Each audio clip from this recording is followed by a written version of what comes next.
Chad, thank you so much for joining me today. It's great to be here. So could you please share a little bit about your background and what brought you to AWS? I've been with AWS about 11 years. Been doing security and compliance ever since I've started back in 2010.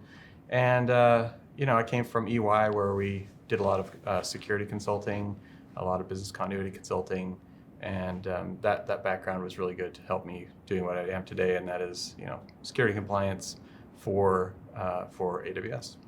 So as the head of security assurance at AWS, what are some of your primary responsibilities? Well, our primary goal and mission is to help our customers move regulated and really sensitive data to the cloud. And that a lot of things come along with that. You need to be able to prove internally that you've got your environment is secure. You also have to audit AWS, make sure your supplier, AWS, is secure. And so that's where we come in, where we prove through audits and certifications and other direct kind of audit engagements that the things we're doing in the background, the things that the customers can't see, is secure and compliant with all the different kinds of regulations and certification standards that we adhere to.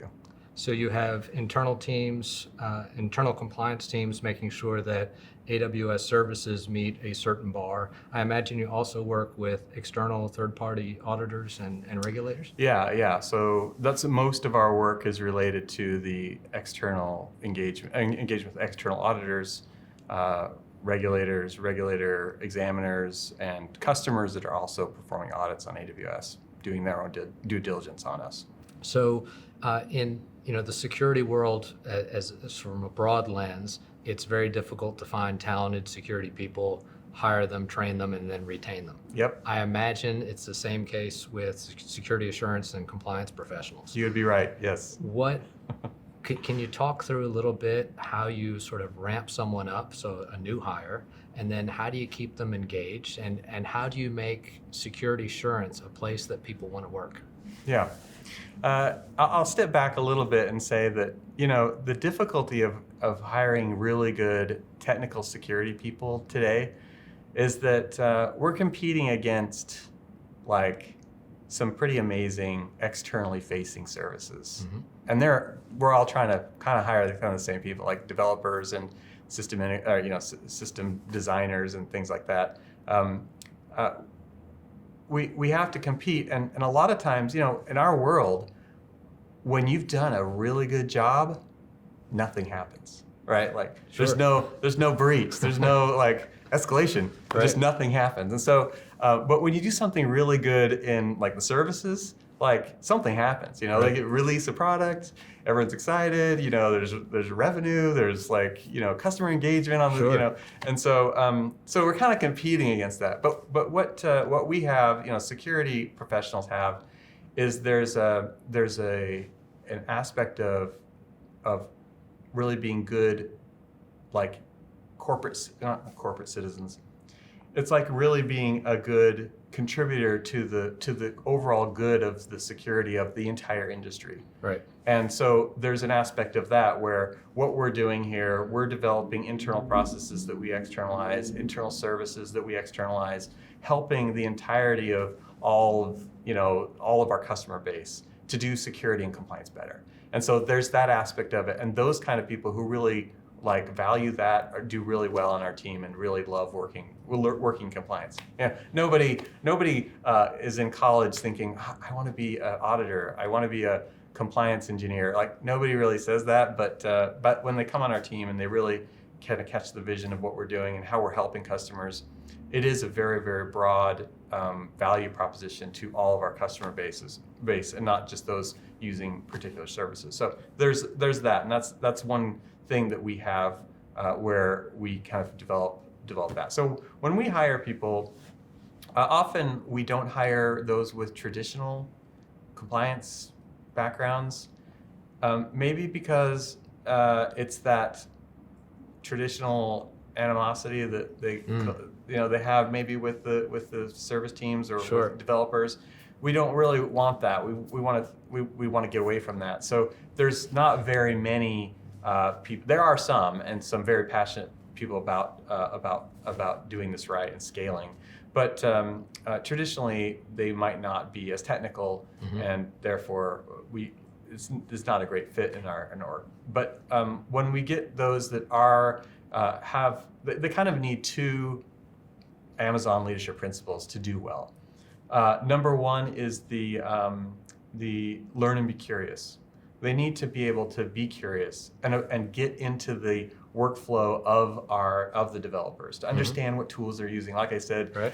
Understand how they do their work, and that takes a lot of technical curiosity in order to be able to do that properly.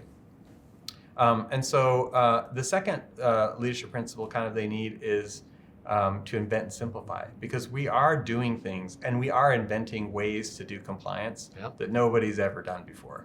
And I know because when we ask ask colleagues in other forums and conferences and stuff, there's no one who can has to deal with the scale that we have to deal with, and so we have to invent our own things, our own tools, and our own services for developers. So I would just say that those are the two kind of leadership principles that we really need. And as we bring people on, we'll hire them from all over. One of my best people was an electrical engineer, and he went to school and got his electrical engineering degree and did something else in electrical engineering, and then came over because he was very, very curious about what we were doing and saw the value proposition, and really he was one of our best people. And so that's the kind of thing that we like. We like a little bit of diversity in the educational background and the corporate background. I mean, we have a very, very diverse team in that regard. The background and thoughts and like where they're from, locations and all that are very, very different. And it really does benefit the organization because we can think outside of the box. We can think of ways to scale. The more I involve my team and the more they get involved in that aspect of it where they're doing industry leading things and scaling at unprecedented rates for different activities and different processes, they get excited about it, like we all do. I do, right? Because we are paving the way and really exercising thought leadership in this realm. And so, and the other exciting thing about it is that it does apply to many of our customers too. There's more of what we're doing that could benefit customers than I think people realize, and we're kind of in a really working on not only developing those processes and developing those tools and enablers, but we're also trying to externalize them through our other services, to help our customers leverage our lessons learned. So Chad, the last 18, 24 months has been difficult for everyone with the pandemic and people having to work virtually and from home and coffee shops, et cetera. Yep. How has this remote work affected your team and their ability to do their day-to-day and then add the features and services that your team does to help support the different development teams out there? Yeah. There are certain aspects of audits traditionally that are kind of don't make sense. Like visiting a data center. In many ways, the auditors want to visit a data center mainly because they can check the box that they did that. Right. Or they want to meet in person because they have to check the box that they did that, when actually they can get the information they need from something else. Like a data center walkthrough, our data centers are so instrumented, we can gather any evidence that you need, including camera coverage, like remotely. Why would you need to go to a data center? Actually, going to the data center doesn't actually help you do that. And so before the pandemic, we just had all these kinds of engagements where really it wasn't actually necessary and took a lot of time, especially traveling, like with data centers all over the world. And when we need to coordinate a data center walkthrough in Singapore, that takes like an entire week out of like an entire group, the auditors and our time. And so the pandemic hits and we can't do any of that. And at first it was really hard for the auditors to say, okay, I'm not going to come to the data center. But what we did was we really worked with them and said, how we've been telling you how instrumented we are? Yes, Well, let me show you how you can do all your procedures that you normally would have done in person, remotely, and through like a virtual reading room, so review documents, and video conferencing to do interviews, and sampling. You don't need to be there for us to generate to download the system table that describes something you want to review. We can provide it to you in a secure way and show the chain of custody of how we downloaded it and all that. Because it's forced everyone to do that, all of our audits got way more efficient. We've been able to speed up audits. We've been able to not only get them done faster, more efficiently, but also we've been able to do a lot of different things in parallel where normally we'd have to do it in serial because we had to do all that travel. So there's a lot of benefits to the audits themselves. Plus, we've been able to really rethink what's really necessary in order to get the control statements validated or the control processes validated. The pandemic in many ways have enabled us to step back and maybe forced us to step back and forced the auditors to step back and rethink how they're really getting assurance in our environment. We've taken the time to build more tools.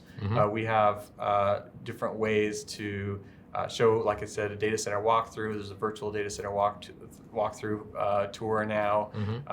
There's, I mentioned the Digital Audit Symposium, which is instead of getting everybody in a room and lecturing, we now have kind of like a virtual place to do that with videos and things like that, which makes it so they can do it on demand in their own time zone, and we don't have to hit up the service team leaders and the GMs to come present over and over to the customers basically the same information. So it has made those kind of other audits and other engagements and educational events that we have much more efficient.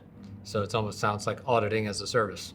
Yeah, auditing as a service, or just like really focusing in on those things that matter, and maybe the traditional stuff that we did for 20 years, are they really needed? Some of them weren't, and so we were able to do the right thing and get to the right procedures and assessing the right controls. That's awesome. So if we shift gears a little bit to the customer perspective. So I'm a customer and I'm going to start up a security assurance program. Clearly, I'm not going to start day one at the level and scale of AWS, but how would a customer go about getting support for their own internal security assurance programs? You talked about having development teams. That's not quote unquote a standard operation that I see with any of our customers. Some of the bigger ones are starting to think that way. But how does a customer sort of lay that groundwork with their senior leadership to say, this is important and this is the kind of investments we should be making? Yeah, that's a good question, and I think it's different for many customers. Most customers have some unique situation in their business that makes the value proposition of security and compliance different. And in general, obviously, security is important, and compliance is absolutely essential in many aspects. And so you do need to build the program. Everybody needs a security program. Everybody needs a compliance program, whether it be, security compliance or legal compliance or whatever. You need to be compliant with laws if you want to continue to do business, right? But I would just say, probably the number one. First off, there's the activity of selling that fact of the value of a security and compliance program to leadership. Right. And I think that's actually a business. That should be a business decision. Okay. Right. Not necessarily some person's obligation or their job to go and try to convince an entire leadership team that it's important to have security. It should be a CEO level decision that we're going to take security seriously. So once you've decided that and you understand the value and you want to invest in it, how do you go about doing that?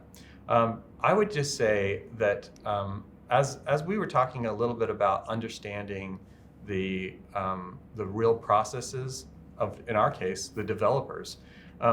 That's probably the number one thing you have to really focus on. Most people start with, okay, what control frameworks do we have, and what are the controls we need to comply with, and let's document those controls first, and then go to the business and tell them that they need to do these things, right, or achieve these objectives. If you instead go and really dive deep into how your businesses work, whatever business it is. In our case, it's a bunch of developers, right? How they work, how they get their jobs done, what tools they use, all that stuff is super important because we have to intimately understand it before we can introduce anything new. A lot of times we don't need to introduce anything new because of the way that the work is being done. Or we'll do the job of interpreting the control frameworks to how they're doing their work. Right. And so that activity, no matter what business you're in, the marrying up of what they're actually doing and how they do it with what's required and what kind of interpretation that might require to apply to your organization, that activity is the most important. It's and probably the first thing that you need to do in order to get a real great partnership going between the compliance team, the security team, and the business. Many times we get that backwards, and I think that that really has been the key to our success, not only at the beginning, but also just ongoing. The only reason we're successful ongoing is that we're very intimate in the way that AWS developers design, develop, deploy, and maintain software, and everything else kind of revolves around that. Chad, thank you so much for joining me today. It's great being here. Thanks, Clark.